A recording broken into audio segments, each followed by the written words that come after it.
Hi, it's Craig Metrowich for videocelebritynews.com, and I'm super excited and thrilled to be sharing with you today an amazing interview with a guy that I've got huge respect for. I've got Olaf von Tol next to me.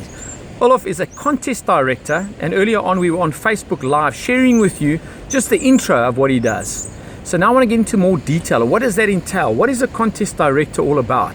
He's handled for 5 years the amazing Red Bull Big Air contest out here, and he's going to go into some understanding of the event and excitement. So Olaf, tell us, what's the thrill of being a contest director? I mean, does your adrenaline pump? What's the thrill? The thrill is if you've at the end of the event you've delivered the result, we got the conditions to actually have the event. That is actually the thrill, besides obviously watching the athletes on the water. Because you can relate to them so strongly, because I come from a competitive background as well, so I feel for these guys. I know they're putting everything on the line, and so that part on the water, and then when they get the respect they deserve, and we get the whole program done, that's the biggest so thrill. So that energy going into a heat, like I'm getting on a buzz right now because I can sense that energy of going into heat. Your blood pressure's going up and you can't wait, and you just, like, in your mind you're saying, is that contest director realizing I'm ready to go? Why is he not letting me go? You understand that. You understand the rush and the adrenaline rush and the intensity of the situation because you've got that experience. Let's talk about your experience. You started on windsurfing, yay! Okay, at least you come from a great background. That's how I got to know you, Craig. Correct. Windsurfing. We've been windsurfing almost 40 years now. Don't tell everybody that, man. I'm trying to tell everybody I'm super young. You're giving away my youth. Listen, on a funny note, I think will we ever become legends? Like you look at let's say a magazine and you see these pictures of these guys, and I always think to myself, oh my gosh, is that where we're heading? Are we finally going to be seen as a legend? Grey hair, long beard, Yeah, like you, we have kids now, and it seems like you're growing up even quicker. Yeah. But now... my daughter, in actual fact, my biggest worry, she might be the future Roxy Lowe, and she'll be saying, Dad, get up, we're going surfing, Dad, we're going windsurfing, or Dad, we're going kiting. So that's another challenge ahead of both of us. On the other end, they keep you younger as well. They really let you know who you actually are. And I learned so much from my kids, my two boys, and you've got a daughter. I've got a daughter, she's 4.5. It's just amazing. It would be a miss if you... it's not. In actual fact, I don't think I have a daughter. In actual fact, I've got a princess. If she ever watches this, she's an absolute princess. And everyone says, Craig, do you have a boss? Of course I do. My daughter's my boss. Who do you think I'm doing everything for? And how old is she? 4.5. So imagine when she's 15, 16. You've got two kids, eh? Yeah, I've got two boys. They're 12 and 15. So they're, then you know about it, eh? No, they're your best buddies. So they've taught you your contest director skills. I've worked it out. They've actually taught you, because if you become a parent, right, they teach you a lot. They're what you're in charge of, not in charge of. Okay, let's get serious. Talk about your past experience, okay? So I know you were on the World Cup. Tell us what you did on the World Cup for windsurfing, and then let's head it towards kiting, because the audience that'll watch this, a lot of them are into kiting and they know your association with kiting. Okay. So let's talk about that. I'll throw in a name, Sean Thompson. I was reading his book last night, and it's actually comparable to what I did. He was competing before actually there was a world tour. They were going to these surfing events around the world. Right.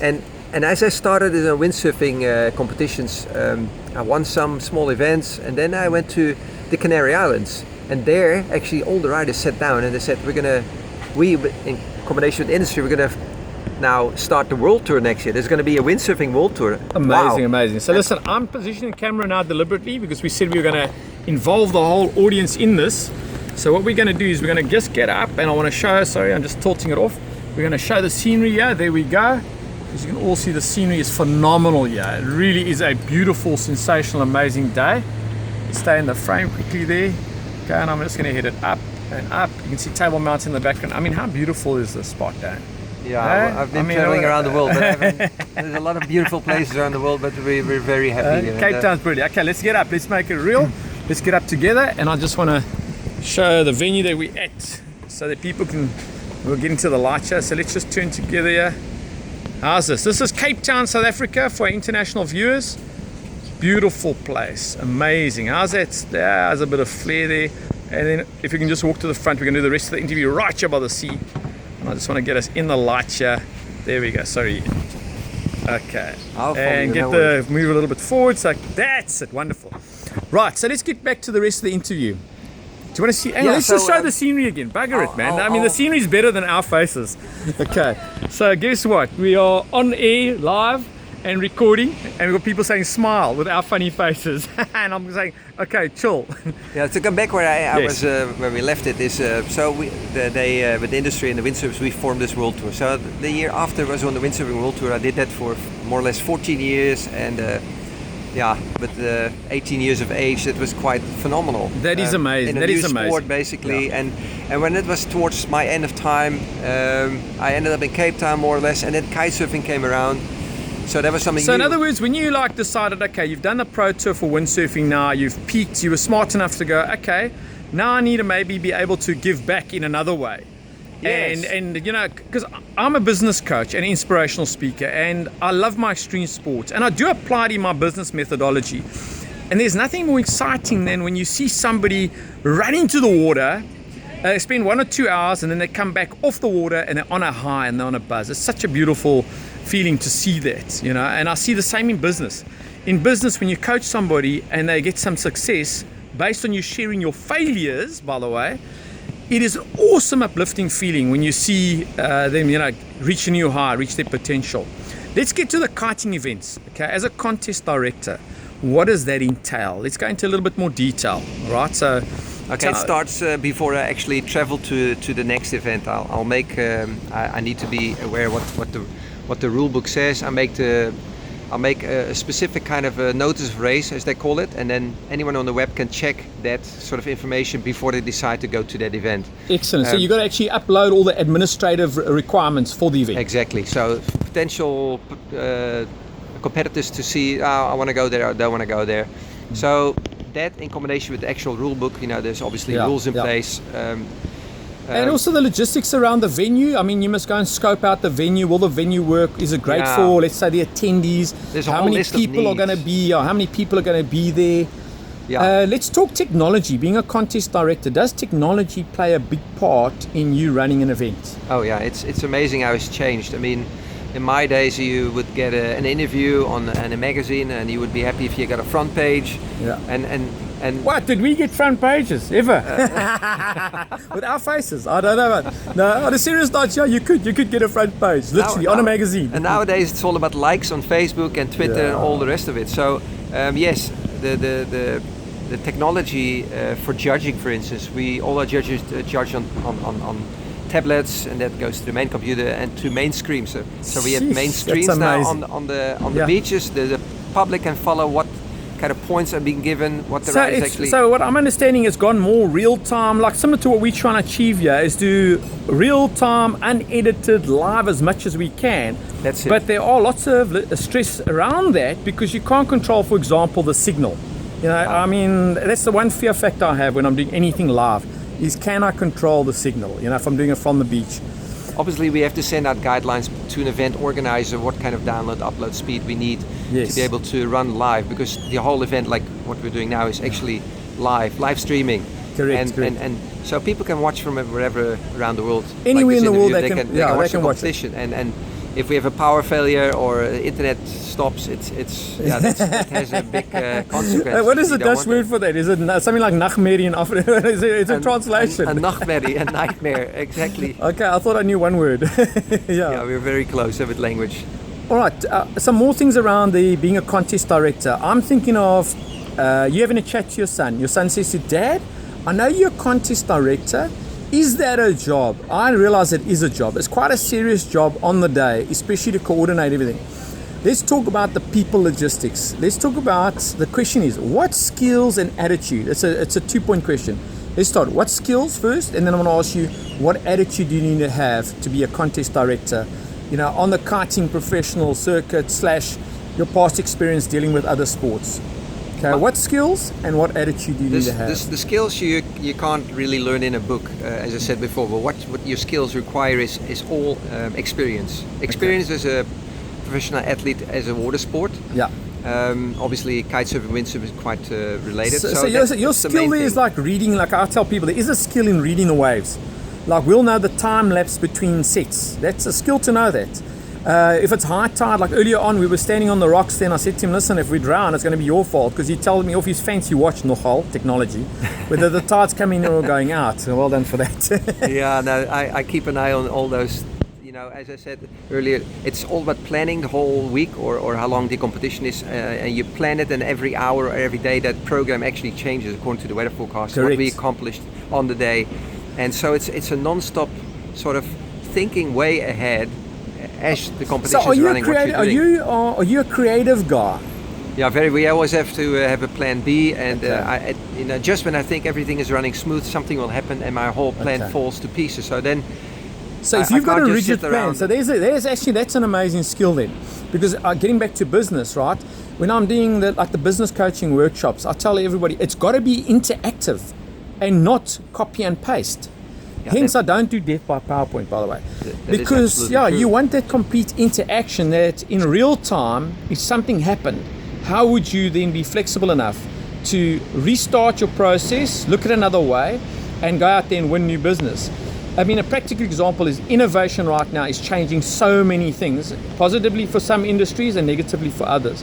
So a skill you've got, I would say, is being innovative and flexible and being able to project manage, but on the fly. That's quite difficult, hey? Yeah, it's not that easy. you don't realize it. You sort of think it's all normal, and I've Yeah. never really had let's call it a normal job. Have you ever had a normal contest, a normal day at a contest? No, Not really. It's exactly. the days with when you can't do anything is hardly ever there. So Yeah. you're always busy from, no matter if you get up 2 hours before you normally get up. Yeah. You will always have surprises on the day. So as you say, if you don't have the attitude or the capacity to be flexible and change and make it still happen in the moment, then you're in the wrong position as a contest director. Now I would have had a short reputation as a contest director. Let's go to attitudes. As a contest director, you're dealing with a lot of people. You've got your own group of staff. I mean, you mentioned you had over 20 staff that are on your team that you personally have to make sure everything's, perfectly in coordination. Then you've got the people attending. So you'll have a huge amount of, let's say, kite surfers attending. Each one's got their own ego. Some might be pros. They've all got their own attitudes. Hey man, I'm the best guy in the world right Absolutely now. correct. Come on, give me the best slot. So you've got all those attitudes, and then you've got to be on point to have the right attitude to hang on guys, Yeah. are you like the chairperson to say, I disagree with the result? How powerful is your role as a contest director? You have to be super flexible there as well. You have to be very approachable, because not from the competitors, who are most of the time, especially if you come off the water after the heat, they're very emotional and overwhelming in a way. Yeah, You have yeah. to sort of to calm them down. So that's one aspect. Then I might be dealing with the camera crew, do the live stream and give them information, or if something not working at that moment, try to Yes, sort yes. of. It's very easy to just become angry and walk away, or. So your attitude, so are you an empathy? Have you got empathy? What is your type of attitude in a situation like professionally? Not as a person. As a person, you're a great guy. I know this out for many years. In actual fact, I'm a bit embarrassed. You know why? On the record, I went and checked his biography. I thought, what? He never told me he was this good at all these sports. Because I would go up on the beach and I go, hey, I'm looking to do this maneuver. I see you doing it, and then I'd pick his brains. He never said to me, excuse me, I been on a world tour. And if you're asking me that question, I suggest you book a clinic. So I like the fact you're very great. humble. But Thank getting you. back to the question, what is your attitude as a contest director? Would you suggest is the best attitude to have? Understanding, empathy. Humble and approachable. Those two. You need to I like that. hand out information to everyone, from maybe even somebody who's a spectator and he happens to stand close to me. You can never be rude. You have to be open-minded. You never know who you're talking to, besides all the crew that you know. You all know it's all live now. It's all happening now. I can't stop it. I can stop the competition for a few minutes if we have to, but You want to stay on that schedule. you want to stay on the schedule. Everything has to run smooth, and then, as we said earlier on, the weather factors play a big role. Sometimes the wind drops, and it's very unfortunate. We've seen a really great heat, and then you have to stop the heat. And then the adrenaline's on a massive high, with everybody's on a total high, and then you announce, ladies and gentlemen, today we are going to pause for the next 1 or 2 hours because we feel the conditions will be favorable later.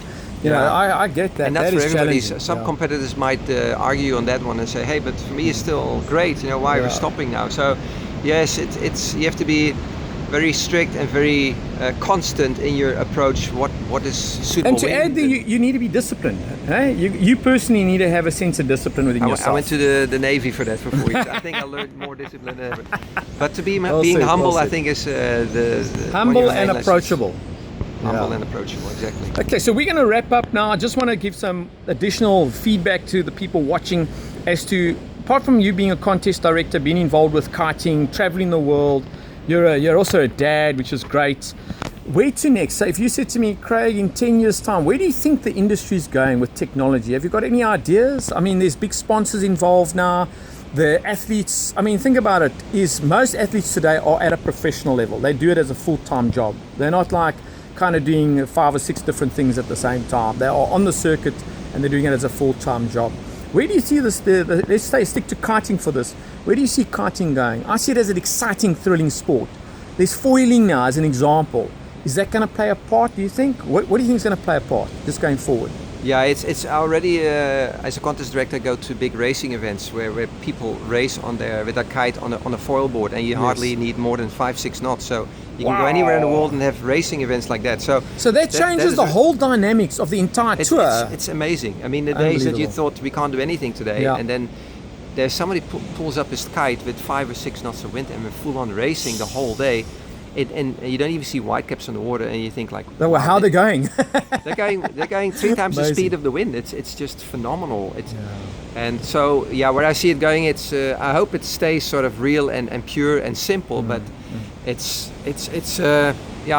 I don't want to give my age, but I think everybody will be walking around with a 6th sense around the neck, and you can follow everybody individual, just like in Formula 1. In actual fact, they'll have all virtual headsets. Yeah, I can kind of see that as well. But that's technology we can't fight it. We just got to adapt to it and embrace it. Right, to summarize, my name is Craig Metrowich. This is for videocelebritynews.com. Please also go and look at the Facebook live feed we did earlier on at facebook.com/Metrowich.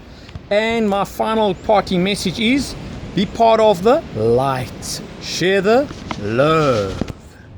Thanks, Greg.